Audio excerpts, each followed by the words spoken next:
Ladies and gentlemen, welcome to Talking Gears, a GearsFeed podcast featuring members of the community. My first guest is TheRazoredEdge, a profound content creator from Ireland with years of experience in Gears of War. I hope you all enjoy. Right, sweet. So, thank you for doing this. Just tell everyone who you are really quickly, just so anyone that doesn't know who you are.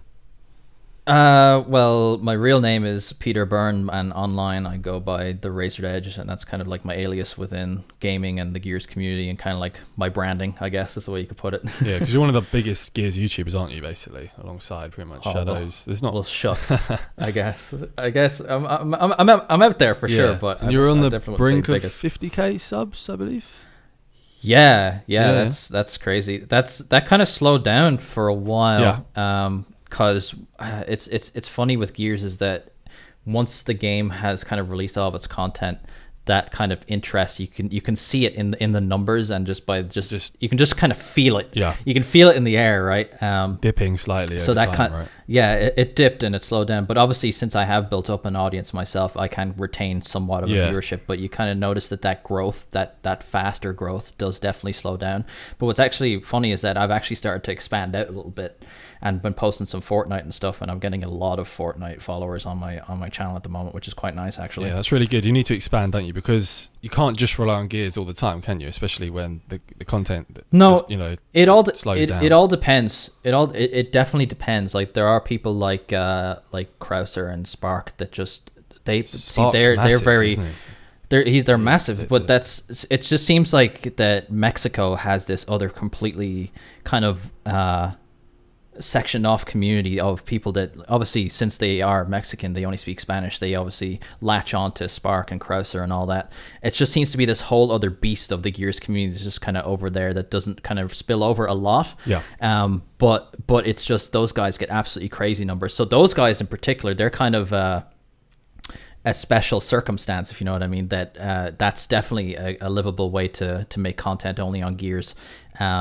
But in kind of in the English speaking channel sense, probably not. Yeah, of course. So what's your day-to-day routine? Like, you full-time YouTube? Do you have a job or college, university? What is the life of you? YouTube is definitely my kind of full-time focus. Kind of more recently, I've kind of said to myself that, maybe getting something to do on the side wouldn't be a bad idea. I dropped out of college twice, right? Just because I wasn't, dropping out sounds bad. It's just kind of like I just felt like the courses weren't for me. I thought I wanted to do computer coding and all that originally. I did a bit of coding once. It was really really tough mentally. And I so just said, I praise every gaming developer out there that writes a line of code. Like, thank you. Your mental brain power is just absolutely insane, because I could not take it upon myself to sit in a room and just purely focus on writing code all day every day. It would just drive me nuts. And once I saw that was the huge aspect of writing code, I was just like, you know what? I know nowadays it's becoming more kind of automated, that you don't really need to know as much, but you still need to know a lot. It's not as hard as it was, but you definitely still need to know a lot. But once I saw what it was all about, I was just kind of like, nah, I had to code a weather app once in IT back in college, and I suppose it's quite rewarding, isn't it, coding? But apart from that, like, the process from start to finish was, for me, it was just too tedious to get back into. Like, I realised that really wasn't for me.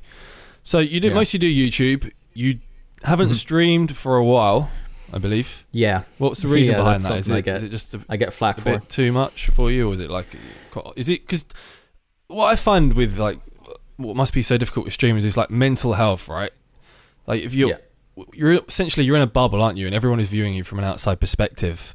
And it can it's like an indigenous loneliness that comes with streaming and YouTubing, where it's just the same thing all the time. Do you find that quite difficult? Because I think a lot of people do. And for me in particular, I actually kind of thrive being a loner. I actually enjoy it. There's something about just kind of having your own time to yourself that feels quite freeing. But the kind of in regards to not streaming anymore, it's kind of like, I wouldn't say it relates to the loneliness aspect of it, but it was kind of that I'm the only one putting the effort into this business, quote unquote, that is TheRazoredEdge, right? So when I was doing like daily videos, like even like back in the day on you know, Gears 2, Gears 3, you know, like back then, and Judgment, like my God, and then streaming on top of that, it does take a toll. Like it feels like you're putting so much of yourself in there. And what's funny is what a lot of people don't get is that when you're on stream, you know, streamers always say that they're like, a lot of people say that they act like themselves, they try to be themselves as much as they can, but and as much as I am as true to myself as possible when I'm making videos and streaming, it is a kind of like an exaggerated version of myself. Like the way I'm speaking right now into the microphone isn't like how I would generally speak. Yeah. I'm more relaxed and kind of, you know, like with the pack openings, right? Chill about we have these reaction videos of you guys opening these packs. You can't just kind of sit there and be like, you know, mundane, just not really reactionary. Like oh yeah, I got a. You have to, You know, you can't do that kind of stuff. You have to kind of like. But at the same time, when I was doing pack opening videos, I was excited about it. But the reason I don't do them anymore is because it doesn't excite me anymore. I'm not going to be the kind of person that forces myself to make content just because it takes in some views. But at the end of the day, I think people kind of, you know, gear packs are a bit of a controversial topic in Gears at the same time. So I don't think people generally wanted to see those anymore. Some people did. Some people really loved my, like, seeing my reaction to new characters and stuff. I think the coalition maybe for Gears 5 just need to figure out a new way to kind of give us a reveal where we can react to a new character and it not being in a gear pack per se. Yeah, okay. So what the tenacity you guys need to produce content, I've got massive respect for you guys. Do you ever get burnt out where you just can't, like, because like sometimes I'll make one video for myself. Obviously I don't make as many as you guys. And I'll spend all day in my room doing this video, and then I'll put it up, and I'll just think, oh, I couldn't do that again for another day. You know, I feel like I have to get out in a sense and see my friends or whatever, and just get away from the computer. Do you ever get like really burnt out with just, you know, the editing video, or do you enjoy it so much that the variety? No, okay? the video editing aspect itself, no, because I actually once you get stuck, for me, once I get stuck into a video, I'm like, oh yeah, I could make an edit there, and I could do this, and maybe let's see if I can find like an image that could work in here, or let's see if I could do this effect or this transition or something like that. So the editing aspect of it, it feels kind of like momentum. Sometimes I get up in the morning, I'm like, shit, I gotta edit this video. It seems like kind of a daunting task, but once I get stuck into it, it's kind of like this momentum. Like I get really, really into it, and I start to enjoy it, and then I'm proud of what the final product is.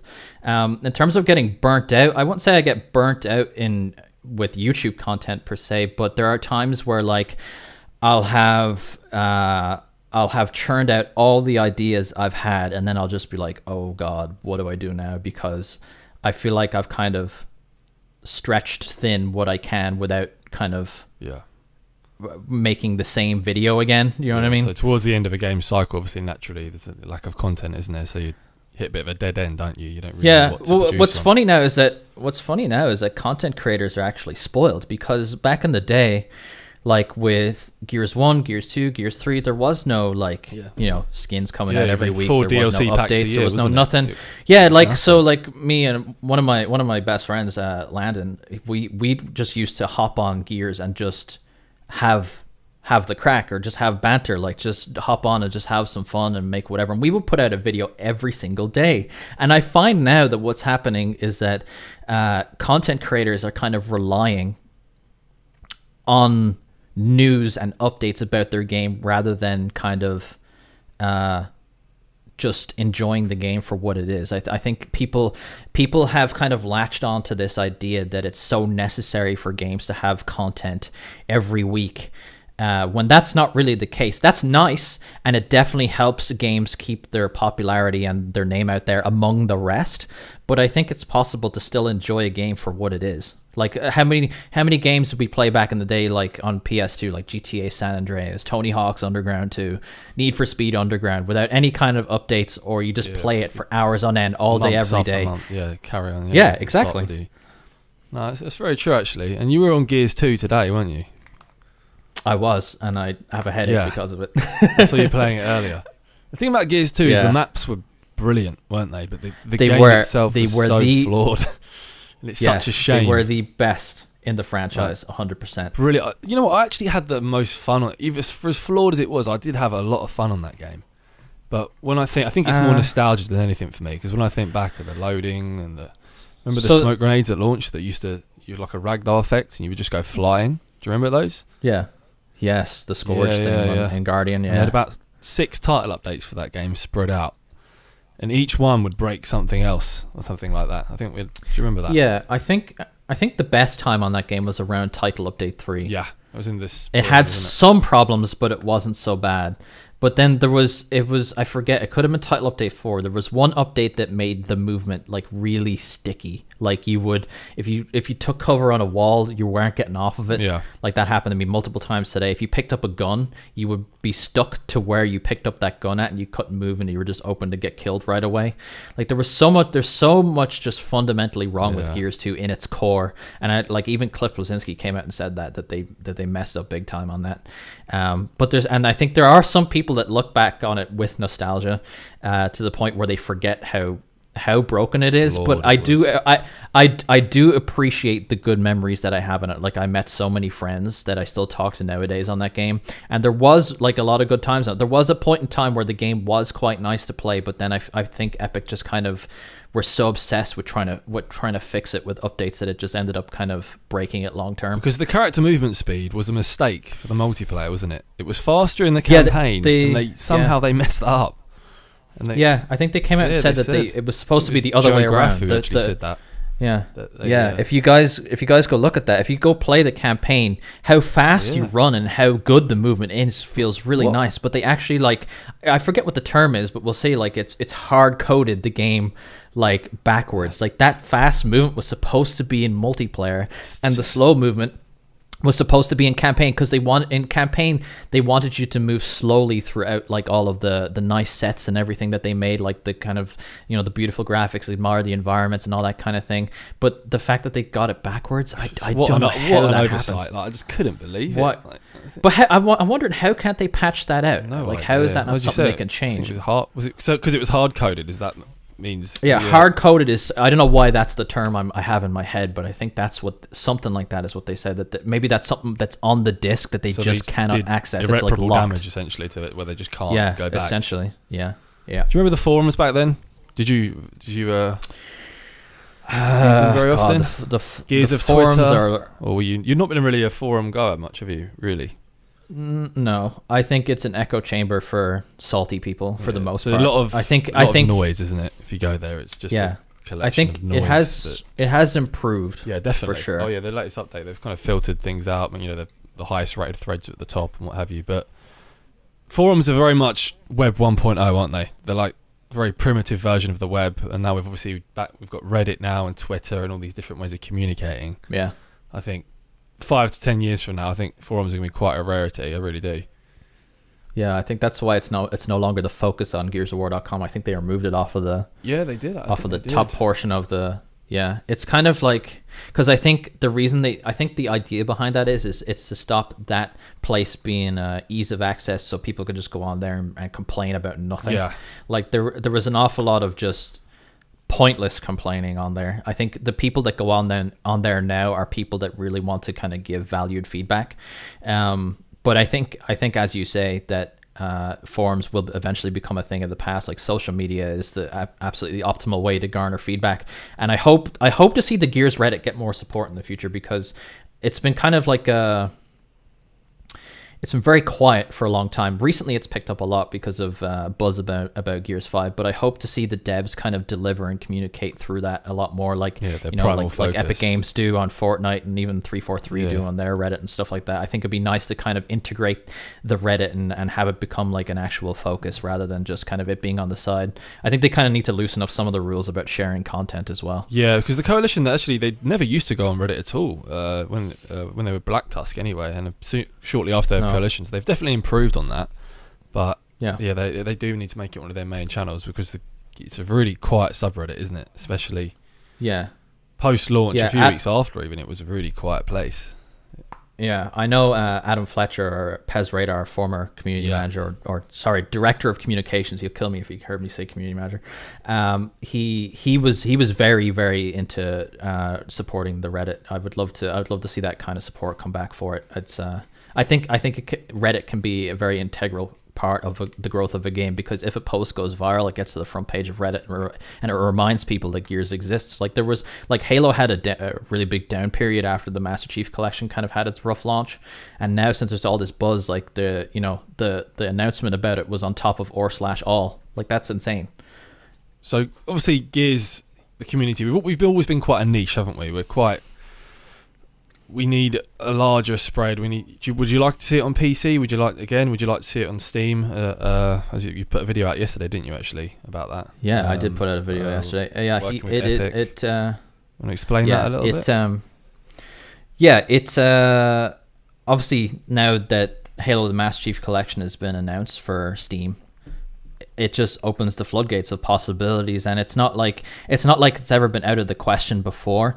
I just kind of thought that maybe Microsoft might be, they might kind of reel back and keep Halo and Gears to their own store, just because of what they are to Microsoft. But Killer Instinct and Ori and the Blind Forest, and they have another game on there I forget the name of, but they've been published. Phil Spencer has come out himself and said that they do intend to publish more games on Steam, and it just seems like Microsoft is just trying to spread itself everywhere now. They just want to put their content on whatever is possible. The announcement of on the mobile phones today, haven't they? iOS and Android.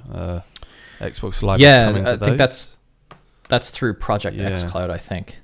Which is a really cool thing. If you guys don't know, you can basically play Gears on your tablet, which is nuts, because it has like a touchscreen controls like mobile games do, which is nice. But I think Xbox are making all the right moves, man. I think they just see that in order for your games to truly be out there and be popular, it just needs to be available in as many places as possible. And having big support on PC is absolutely vital. Like, it's insane to say that nowadays that a streamer playing your game is more important than a good marketing campaign. Yeah, that's massive, isn't it? It's like for Apex Legends, isn't it? I think the guys at Respawn or EA, they paid people like Ninja, they paid Ninja, a lot of money to stream their game, and it's better than a marketing campaign, isn't it? Because you've got millions of people tuning into these players every week. Well, think about it. It's word of mouth. Like, imagine, like, Apex Legends was the perfect storm. It really was. Like, it just worked from the get. I know it's kind of starting to show some cracks now because people are playing it a lot, but for the most part, it's an entirely finished game. It's good, it's fun, and it's based off of an already existing IP in Titanfall, so people are already kind of familiar with what Respawn are all about. And then the fact that they're putting these games in front of streamers like Ninja, Dr. Disrespect, Shroud, it just makes people go, all people have to do is just watch someone play it, and they're like, oh, it clearly looks good, let me download it. And the fact it's free. That's a massive thing, though, isn't it? The fact that it's free. Because if it was even $1, half people probably wouldn't have downloaded it, would they? It's the fact that it's free. Exactly. It's no commitment. It's literally one press of a button, you've got the game.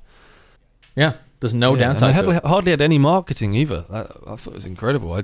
There was nothing. Literally just dropped the game. What, maybe there's a few trailers before? 3 days before? Maybe not even that. I don't even think so. Maybe I think I heard about it, and 24 hours later it was... I think it leaked a couple days before. Yeah, it leaked a couple days before, but it actually leaked like 6 months prior or something, and people thought it was a load of waffle. Yeah, like they thought it was. They said Titanfall's getting a battle royale, and it even showed the map and everything. Really, the map got leaked 6 months ago. The whole map. Jeez. Yeah, the whole map. Skulltown was in there and everything, and no one took it seriously. They've really hit the ground running with that. But the more competition, the better with battle royale, right? I mean, it's better for us gamers, and everyone seems to be dipping into it, don't they? Competition is a blessing in any industry, because 100%. like with Xbox, the fact that the Xbox One didn't come off the ground running like the PlayStation 4 did is the whole reason that we're getting so many quality of life things happening with the Xbox now, and the reason why crossplay is getting such a huge push is kind of like a ripple effect from that, if you would say. So it's nice, like even with Battle Royale, like a Fortnite.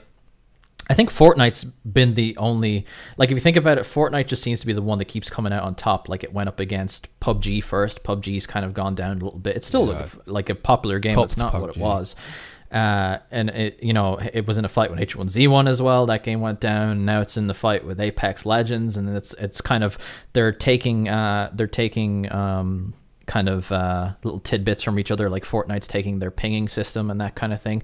Like a game like Apex coming along is only going to improve your Fortnite experience. So when I see people arguing on social media, like, Fortnite's copying Apex or Apex is copying Fortnite, people shouldn't be angry at that kind of stuff. Not. If your game is improving because of the other one, you should be happy that it exists. It doesn't matter if like one ends up being more popular than the other, as long as you can still play it at the end of the day. It doesn't matter. At the end of the day, everything's a copy of something, isn't it? It's all inspiration. Epic's Fortnite. Everything's inspired by something. Before we go back to Battle Royale, I want to touch on the Gears campaign. Now, we've been told that a different colour palette isn't the only significant change, obviously, compared to the predecessors, as the new game is apparently a much bigger, bolder world, and Gears 5 will apparently feature, has been stated, a lot more open-world aspects and open-world elements. Yeah. So, like, do you think there's a chance that players are going to be able to roam around somewhat untethered, or when the Gears campaign should progress from area to area, with each area essentially being its own district or big space for the player to roam? So you can have a variety of approaches. Is that something you reckon we'll see or would like to see? I don't know about... So Gears is very associated with being like a linear campaign. So I don't think it's going to kind of... the linearity of the current Gears games. I don't think it's going to plonk us into like, like a COG government building, and then we can walk out and then do any mission in any order we want, like kind of like the Division or something like that. I don't think it's going to be like that. I think it will still be a very kind of linear driven story campaign, but I think their approach to missions themselves will be far more vast and bigger. Like I think that, like you saw Kate and Del on the kind of big snow sled thing going across the ice lake, which we think is where she's going to Mount Kadar.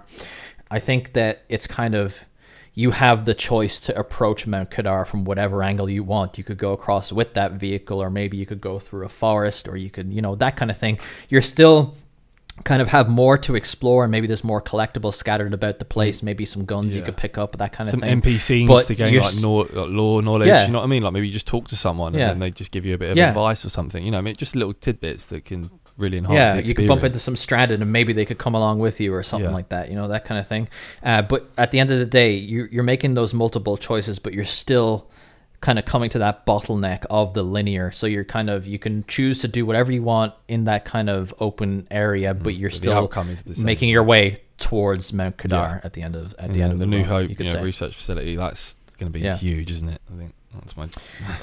Yeah, if oh god, man, don't get me started. It's too far away. So do you think there'll be any RPG elements or within the campaign, or do you think that's not? Do you think that's pretty unlikely? Like maybe repairing your armor or upgrading your weapons somewhat, or stats of it, or do you really think it's just going to be as we've always had it? Pretty basic.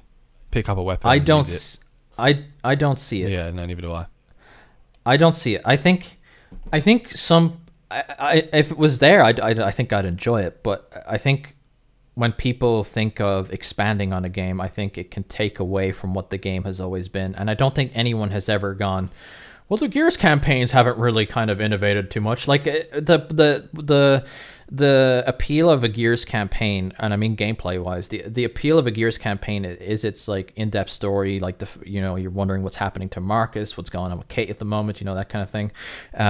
And then the kind of like getting to know its iconic gameplay and kind of being introduced to these new kind of environments with that gameplay in mind. Like, what other kind of interactive environments can there be? Is there a boulder going to fall over and you have to dodge it? Or, just stuff like that. It doesn't necessarily have to introduce like a whole new in-depth mechanics. That's kind of like a whole different Gears game if you think about it, like upgrading a gun and that kind of thing. I think maybe you might have the option to... Since we saw in the trailer, there was a different Lancer. There was one that had like what appeared to be a grenade launcher on the bottom of it, or it could be like a shotgun attachment or something. Yeah, I originally thought it was a shotgun.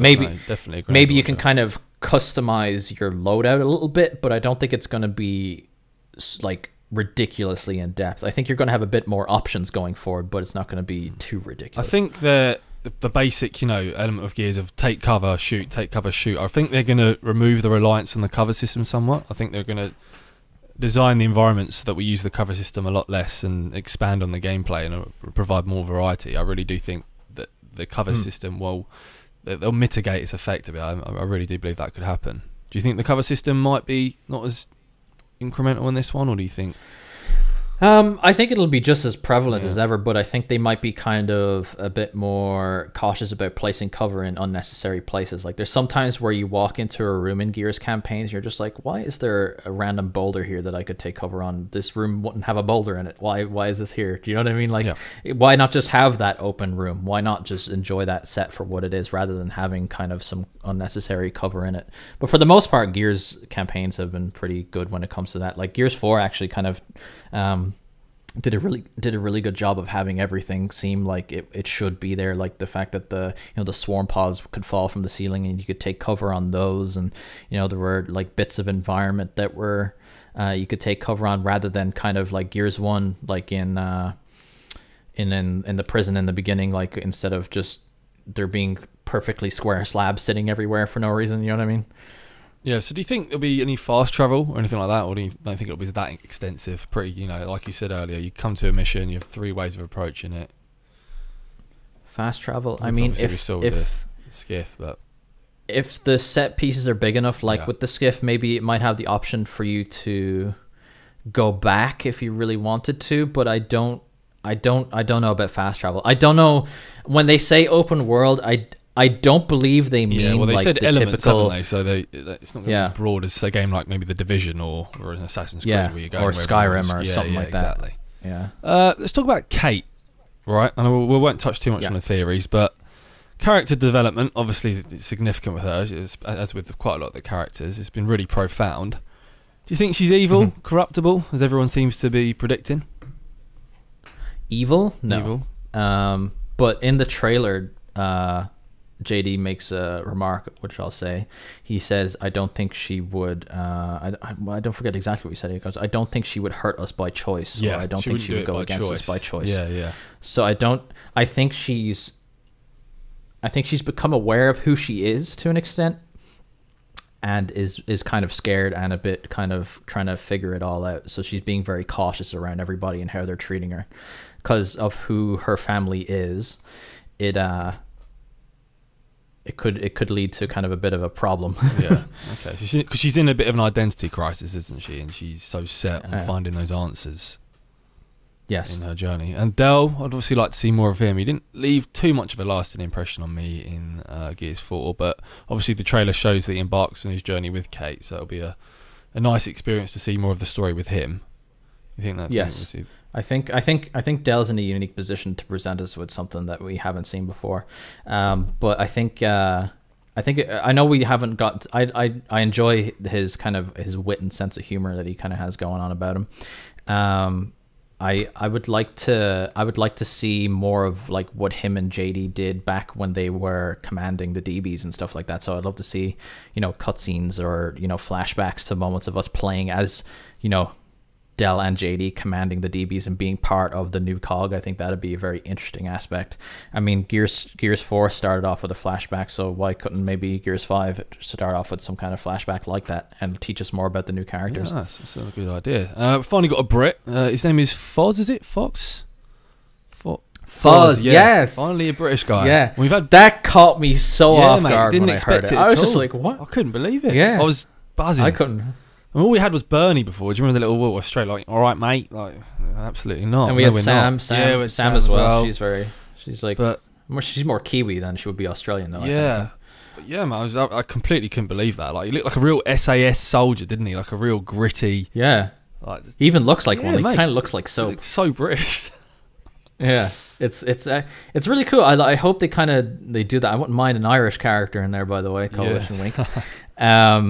But no, it's cool. I love it. It was very like the first time I heard it, I was just like, whoa, what the hell? That's so like strange weird to hear in the like Gears universe. Call of Duty or something when they. Yeah.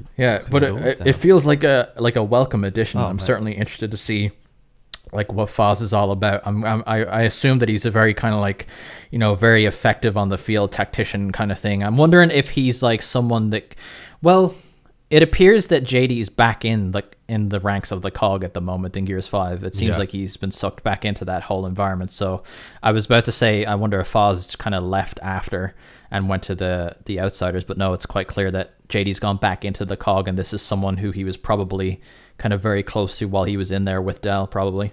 Yeah, well, I'm really excited to see him. Do we know who his voice, who's the voice character is? Who's been cast as that yet, or do we? I don't think we do. I haven't looked it up personally. Well, I'm interested to see who that is. The voice does sound familiar. I'm sure it's pretty. Yeah, it was very. It sounded familiar, and it definitely kind of made me kind of perk up when I saw it the first time. I put a tweet out today about just wanted to hear people's theories, and I just want to mention a few of them. So, what do you think of this one? It's a pretty common one, actually. Kate becomes a queen and kills Marcus, and therefore releasing JD to make a difficult choice with the same knife that killed that killed her grandmother. I think that's a bit too poetic, it's very specific, and cliche. Well, Gears is kind of. It always does stuff that's like kind of a tribute or linked, that kind of stuff. It always does that kind of stuff. Could you read that one more time just so I can like... Yeah, I think I've written it down wrong. So Kate becomes the queen and kills Marcus. Right, and therefore JD would have to make the difficult choice with the same knife that killed her grandmother by using that to kill Kate, is what people are suggesting. In Gears 5? Yeah, no shot. It's a bit of a weird one. They're not going to introduce a cast of characters just to start killing people off, and... Maybe... throughout the whole trilogy, but I don't see it. I have very deep thoughts on this, but obviously. One thing I will say is with Marcus, the Coalition and Microsoft have to be very, very careful about how they treat him. Yeah. And if he's gonna die, it has to be very meaningful and very like it either epic, has to feel right or it has to be epic. It's either one or the other. But at the same time, I think it would be much more clever for them to keep him around. See, when they killed because he's a character like Dom, it was at the end of the trilogy, wasn't it? And they could afford to do that. A character, that prolific. So I think killing Marcus could be very risky, but it could be risky. Donald Carr, I think it's how Sam. I'm sure you know him. A pretty avid community member. DL Carr. A structure theory says we split the time between Kate's story that has the creepy horror elements like Gears 1 and 4, and then we have a JD and Marcus story that has the all-out war and feels like Gears 2 and 3. So a switch between playing two characters, but essentially. What do you think of that idea? Yeah, that's a thought I've had myself. I'm not sure about those characters specifically, but I have thought about like, I think people will miss playing as Marcus, so maybe that setup actually that was said there was actually pretty accurate. I think people miss playing as Marcus. I think giving us, the option to play as Kate and she's the main kind of protagonist of the story that makes sense because that's kind of where the most evolution in the story is happening. But I also think in the down moments that if we switch back to a perspective of playing as Marcus and JD, and you could pick to play as either Marcus or JD, that'd be really nice. Because I'd love in Gears 4 it felt kind of strange. I remember the very first time I played and Marcus was alongside me. I actually played the game early at Gamescom. I got plunked right next to Marcus, and it felt kind of strange that like I wasn't playing as him. You know what I mean? Yeah. Because we've been along for the ride with him through like everything, like from being released from prison to all the way to killing the bitch death, herself, and then the end, to killing the Queen Mama. It just it seems kind of strange to not play as Marcus, and I would hope that they would give us the option to. Because they haven't said that Kate is the only character, have they? They've not really dived much into that, so there's definitely potential. Another one, just the last one. Someone said Anya has died at the hands of Griffin. He attacked the Stroud estate a few years after the war, just like he promised in Gears 3, killed her, which probably caused the split between Marcus and JD, the animosity between the two of them, and something to do with JD blamed Marcus for not being able to save her. Do you think there's much to that? When you started reading it, I wanted to roll my eyes a little bit, but then kind of as it, and no offense to the person, but just as it was initially being read to me, I was just kind of like, oh god, this sounds really far-fetched. Yeah, but then kind of as you went on about it, though, I think we do want side stories as well, right? Because other dynamics in the game, it can't just be the one story. If they introduce side stories, it keeps things interesting, and that would be a reason to switch back to Marcus if there was a storyline with Griffin, and that would be obviously Ice-T and Griffin. He's going to be in Gears 5, isn't he? So, I think that's been confirmed. Griffin has it? I'm not aware of that. Oh no, I think it was to do with the Gears 4 DLC, wasn't it? Yeah, when he's like, that was for for when Griffin came back. Yeah, but I think obviously that's an open angle that they can use at any time. Like Griffin can become an aspect just on if he'll be like a kind of an anti-hero when he comes back, or if he will be an enemy. I don't know. Right, so last subject, we'll go back to Battle Royale very briefly. Obviously there's a lot of talk about its potential to be introduced in Gears of War. It's obviously the current trend. It's what people are playing. Do we need this in Gears? I know you've done a video on it, and how do you think it could work? Do we need it, really? Is the AAA model enough to cut it anymore? Is the model of a campaign, multiplayer, horde, is it enough? The standard AAA model that we've all been used to for a very long time. Obviously, we saw Call of Duty introduce Blackout, and obviously there's still the $60 jump, investment people had to make into that game. But obviously, with Gears 5 as part of the Xbox Pass anyway, it could be a way to get a lot of people in to play a Battle Royale, or maybe there has to be. I reckon there'll definitely be a new mode, like a free-for-all sort of variant, or I think we'll definitely have something like that. But do you think we need a Battle Royale in Gears? I don't think we need it, but do I think it would help? Yeah, 100% it would help. But I think with the way the Battle Royale market is at the moment, in order to compete with Fortnite and Apex and whatever else comes out, it would need to be accessible for free, or for at least for very cheap. Yeah. And I guess the Game Pass would be their workaround for that. But if it was introduced, I think, like, imagining as if it was happening, what do I think it would work in the game?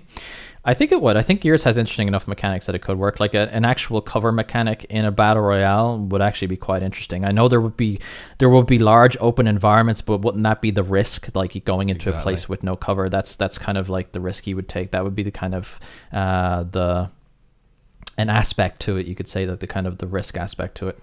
I think it could do. It could do very innovative things. I think obviously they could incorporate things like the Raven to jump out and that kind of thing. If you were doing squad modes, you could find Ravens and fly to the other side of the map to get into the circle on time, or, I don't know, all kinds of Easter eggs related to the campaigns, and different kinds of skins you could drop in, and if they did some kind of battle pass. I'm sure it's definitely possible, and it definitely could work. I can envision it, but does it really need it? I don't think so. I think what Gears offers is good enough, and I think big kind of backup of that is just that all a game needs, if it's good, is to be available and easily accessible. And that just goes to prove recently with the Master Chief Collection being announced for Steam and PC. It just goes to show, like, look at there was people posting on Twitter of analytics of search results for Halo and Fortnite and Apex, and Halo is soaring above it. Really? I know it's just been announced, but it just goes to show how much interest there is in a game like Halo. And Gears has a big name as well. I think some people forget that. It's just that kind of since the Xbox One didn't kind of take off as Microsoft would have liked, try not to forget what was the dominant console the generation before. Yeah. How many people had an Xbox 360, and how many people played 1, 2, and 3? One that gave Microsoft such a tough job going forward. Yeah.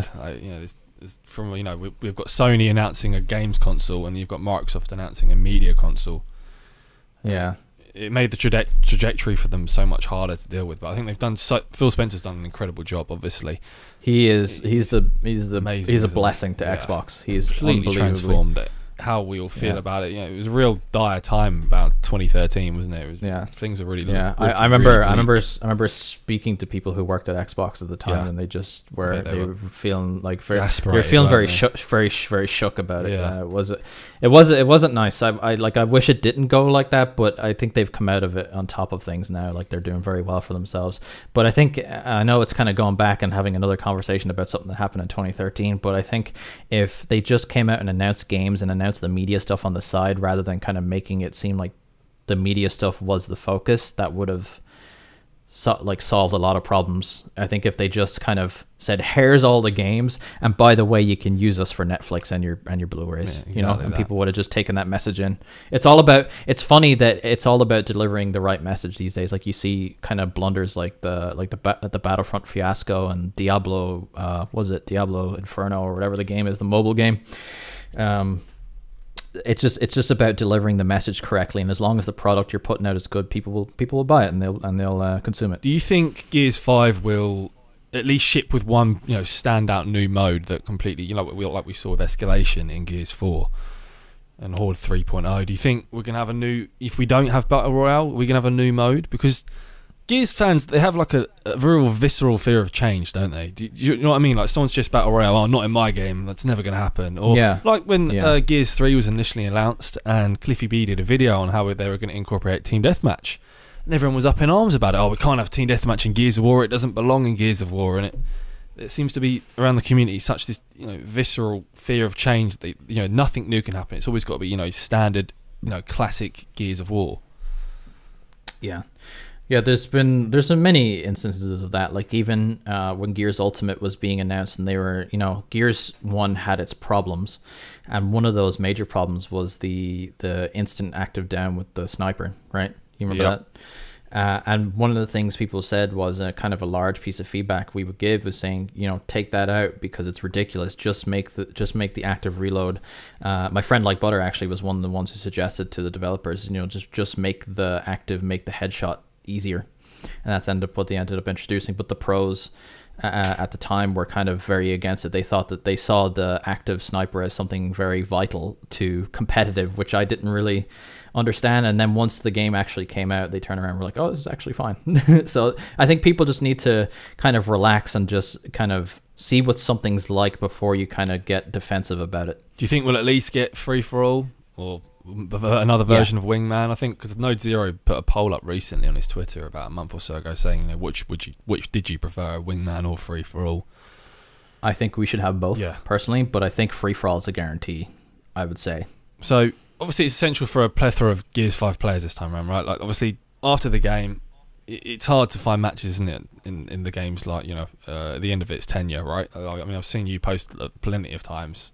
Maybe because it's the fact you're in Ireland, but you can struggle to find games in Gears, can't you? It can take a while, especially after the game's been released. Yeah, I think a lot of that comes down to the matchmaking system that's in place. It's not necessarily the population. Yep. There's a lot of people that are still playing Gears 4. Just for me in particular, I think my circumstances also affect it, but it's also kind of the way the matchmaking treats people outside of North America as well. I think that the fact I'm from Ireland and the fact that I now play on PC kind of makes it harder for me. PC as well. Yeah, okay. Yeah. So it's so much better. Yeah, it is, I love it. I love it. It's so much better. I definitely would, man. The accuracy you get as well. With the accuracy you get with your hand using a mouse compared to your thumb on a joystick. It really is, because when you go, it's funny, you don't notice when you've been on console the whole time using a controller, you don't notice that. But then once you go on PC and go back, you realize that your movement and everything is completely limited. But at the same time, what I will say is that I'm nowhere near as good as I was on console, on PC than I was when I was on console, because I had mastered that, right? Like, I wasn't the best player by any means, of course, but you know what I mean? Like, I had mastered the Gears gameplay, that it was just instinct to me on how to do everything. But obviously, that's since early 2007 playing Gears of War, and then kind of in the last kind of like the last 2 years just switching to PC, I kind of find myself making silly movements and missing stuff that I shouldn't miss and that kind of thing. But I'm sure over time that'll eventually adjust itself. But it is kind of a weird transition. Okay, well, thank you for your time, mate. I think we've covered everything. All right, thanks for having me on. Yeah. Good luck with the YouTube this year. What's your plans for Gears 5's content creation? Is it much like it was for Gears 4 with you? You're just going to, whatever news comes out, you're going to hit it? Have you got a system in place? To be honest, unless the news is significant, I probably will tone down on being a news channel. Yeah. If it's something I'm excited about and I'm like, yes, like, please, passionate to talk about it, I will. I've stopped reporting on what's up every week just because I feel like sometimes, you know, the updates they put out every week aren't as exciting as some of the previous weeks, and because obviously content is slowed down. So I don't want to kind of try and hype up something that's going to leave people going, well, is that all it is? You know, like I don't want people to kind of feel... The Coalition come under quite a lot of scrutiny, don't they, whenever they seem to release a character that's a variant, even though the game's over 2 years into its life cycle. They seem like they're entitled to a new character every week. I think the community's a bit ruthless when it comes to stuff like that. But like I always say, look at Fortnite. How many variants of the same characters come out? Like they're all based. All the characters in that game are based off of a base character. Like they have a character called Jonesy. There must be like 100 different skins of him. There's a character called Headhunter. There's like 500 different skins of her. Like it's crazy. So I think people need to relax at that and just kind of enjoy the variants for what they are. I think with Gilded Ram in particular, the fact that that's going to be like a status thing, like I earned this, I did all the work and put in the time for the challenges, that it kind of shows what it is. So it may not necessarily look the best in comparison to some others, but the fact it is what it is, it should kind of feel rewarding in that aspect. Do you think we'll get a lot more of that in Gears 5, grinding to reward you with, cosmetics and different, something to show people what you've done? Because we haven't had a lot of that in Gears 4, and I think Optus mentioned that they did want to do more of that, but didn't have the time. I think the Coalition have heard us loud and clear when it comes to that kind of stuff, and I think incentives to play. I think it'll be integrated into the game more rather than using the rewards page on the Gears website. I think once you do it, you'll be able to see like what Gears game was it? Gears 2 where it showed you your seriously progress on the right hand side. 100,000. Kills, and then I think it was that. So you could see an update of how much you had towards that achievement. I think if they had something like that in the game, like you need 10,000 kills for Gilded Ram, so like every 100 kills or so, you see the little thing pop in from the right. I think that'd be a nifty little thing to do. Brilliant. Well, thank you very much for your time, mate. Yeah, no problem. If you made it this far, thank you for listening. I was a bit rough around the edges, but there's always room for improvement. Pete is brilliant at articulating his thoughts. He makes things seamless, and that definitely helped with the podcast there. Let me know what you think. Feedback is appreciated, and I hope I'll see you next time.